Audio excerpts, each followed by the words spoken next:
il y a deux questions dans votre question. Donc la première, oui, oui, oui, c'est une belle tradition de l'Église, vous savez, hein.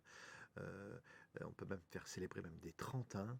Et je vous assure que l'Eucharistie, la messe, c'est la plus belle des prières que nous puissions faire sur cette terre parce que c'est Jésus qui vient, qui est là. Et donc, on demande à Jésus de porter l'âme euh, et- que nous présentons et qui veulent bien l'accorder.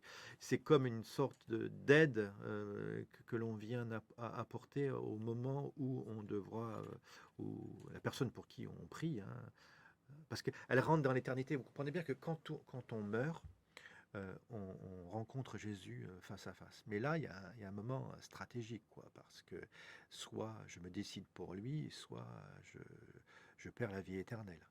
Donc, mais ça se passe dans l'éternité déjà, hein. Il y a quelque chose d'insondable. Donc, par ma prière, je peux rejoindre ce moment.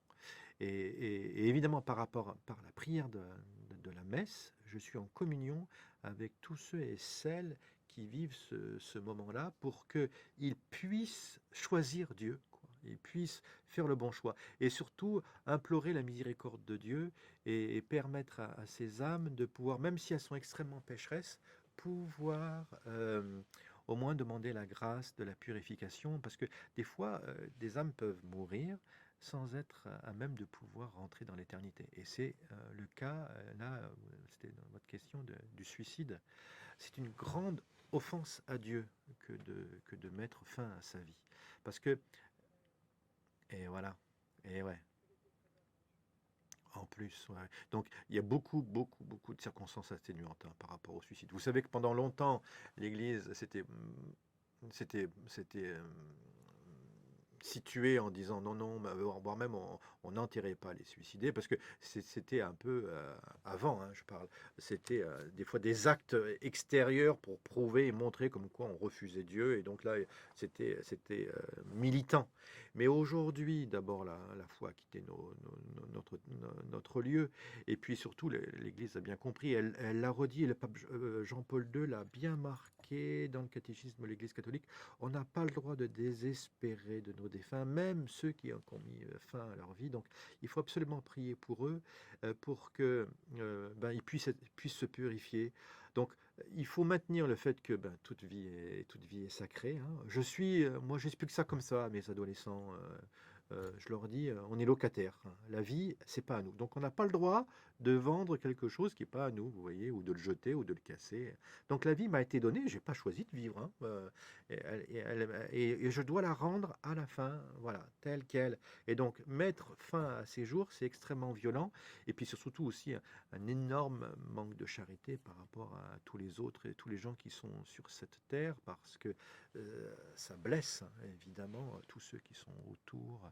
Et combien j'ai eu de témoignages, jusque dans ma famille, hein, moi, donc, vous voyez, de gens qui ont pu vivre cela et la peine que ça peut donner.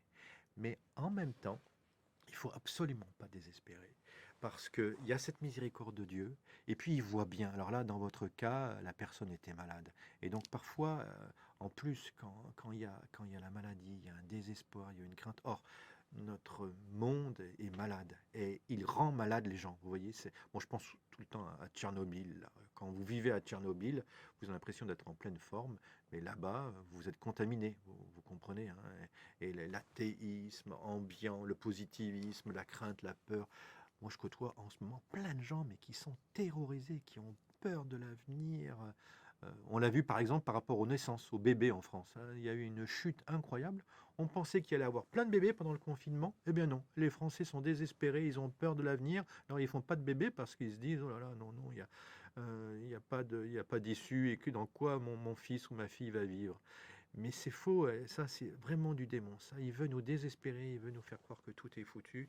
Et bien alors, en plus, et quand on n'a pas la foi, et puis on est dans un monde extrêmement violent, moi je trouve, et puis très déséquilibrant, avec beaucoup d'images, très peu ancré dans la nature, très désincarné, et il y a hors sol, et donc il y a de quoi péter les plombs, quoi, tout simplement, hein.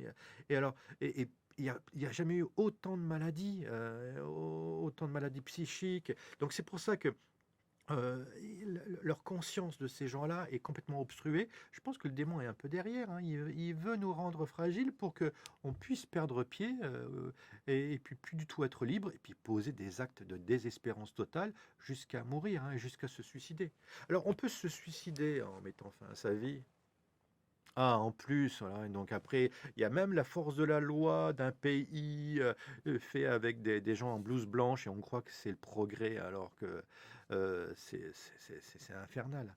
Mais il y a plein de suicides possibles, hein. Le démon à chaque suicide ricane parce que derrière, on est quand même maître de notre vie et qu'on offense ainsi le Seigneur, ça, lui, il est tellement heureux qu'on puisse mettre fin à notre jour, mais à nos jours. Mais enfin, il y a aussi un suicide de toute notre vie, vivre comme des païens, comme si on était des animaux sans dimension spirituelle et mourir à petit feu, se suicider pendant 90 ans en vivant comme s'il n'y avait pas de vie après la vie, en étant inconscient, en maltraitant la nature, en maudissant nos frères, c'est aussi du suicide, hein, vous voyez, notre monde va au suicide. On a une capacité de pouvoir détruire notre planète avec les bombes nucléaires, là, tout ça, mais je sais pas, c'est X fois. La pollution, pareil. Et ça aussi, c'est du suicide, hein. Ça va dans le même sens. Là, vraiment, il y a l'adversaire qui est derrière. Mais, et ça, c'est l'enseignement de l'Église. Dieu est plus grand que l'adversaire. Il sait très bien les luttes que nous vivons. D'ailleurs, plus il y a de luttes, plus ça veut dire peut-être que ben, les temps arrivent, hein, vous comprenez bien, hein, que derrière, il y a les temps ultimes de combats qui sont là. Mais là où le péché abonde, hein, là où il y a des difficultés, la grâce surabonde. Et par rapport à tous ces gens désespérés qui ont mis fin à leur jour, je suis sûr qu'il y a une extrême, une totale miséricorde et une miséricorde encore plus grande de tous ceux et celles qui aimaient la Vierge Marie. C'est pour ça que il faut vraiment, parce qu'il y a une maman du ciel qui est là et qui vient sauver ses enfants. Elle veut pas la mort de ses enfants, elle veut leur bien. Donc, quand elle voit qu'il y en a un qui a posé un acte désespéré comme ça, elle vient plaider auprès de Jésus, ça c'est sûr, il y a la miséricorde de Dieu. Et nous, de notre côté, c'est pas le moment de désespérer, au contraire, on se plonge dans la prière, on pleure, on demande pardon à Jésus pour les péchés, et, euh, et après on lui dit, ben, Seigneur, viens accueillir cette âme, et puis nous, on garde confiance.